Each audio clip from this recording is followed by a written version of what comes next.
Representative Chip Cravaack spent 24 years in the Navy, and he is joining us this morning. Thank you so much for coming in, Congressman. Let me ask you, what are your thoughts about these proposed cuts? I think they're draconian cuts. I didn't vote for the Budget Control Act for the very reason that I was afraid that we would have close to $1 trillion within the next decade coming out of our national defense. And being a 24-year vet, being a retired Navy captain, I can see these cuts to be very draconian to the point where it would jeopardize our ability to defend the country.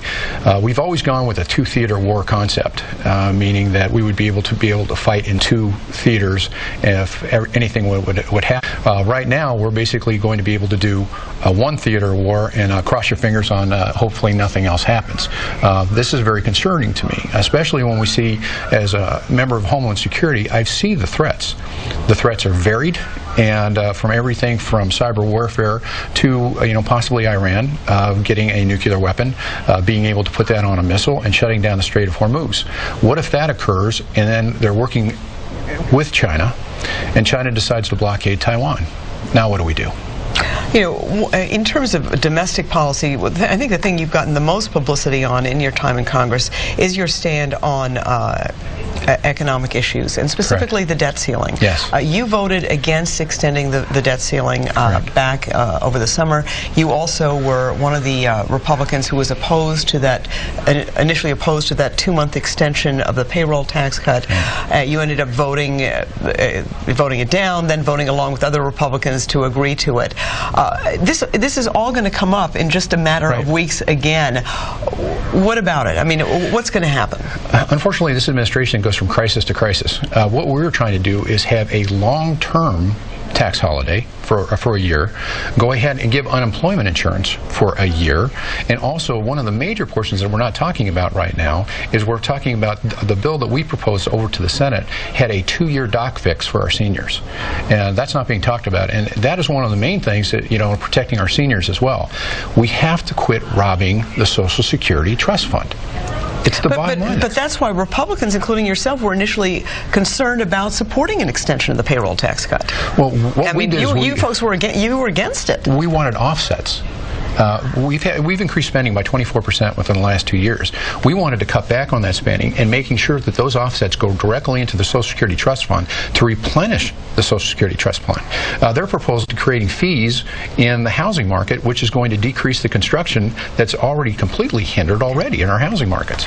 You pulled up one of the most remarkable upsets of 2010 by defeating longtime incumbent Jim Oberstar.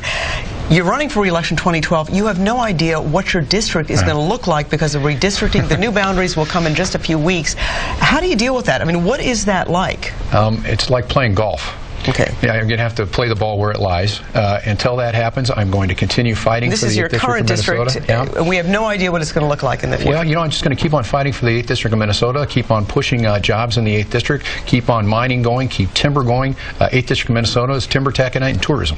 And hopefully we'll have precious metals within the next couple months. The environmental impact study should be done for the Polymet project. And then we're going to refocus on our ways north, and hopefully we're going to get the Twin Metals project out of the Ely operations, which is going to be 1,000 full-time jobs in that area. So you're saying just keep doing your job, that's all Absolutely. You can do. Let me ask you real quickly, there has been publicity about the fact that your wife, who has a very high-powered job, moved to New Hampshire so she could work there. Right. With your 2 sons, who you were a stay-at-home dad. How are you going to manage that? I mean, how can you be a congressman representing Minnesota when your wife's living in New Hampshire and you got to work in Washington? I mean, it's got to be really difficult. It's not too unlike being an airline pilot and also being a military reservist. I was gone for 16 days a month flying for the airlines, and then I'd come home, switch uniforms, go out and do active duty in the Navy for 4 or 5 days, come back, go home again, and a lot of times switch uniforms and head back out again. This is what my wife and I have been through since we've been married. So we're kind of used to this lifestyle, but I had to support my wife. My wife she does very well at what she does. She's a career woman. We tried for her to commute back and forth to the East Coast. It just didn't work.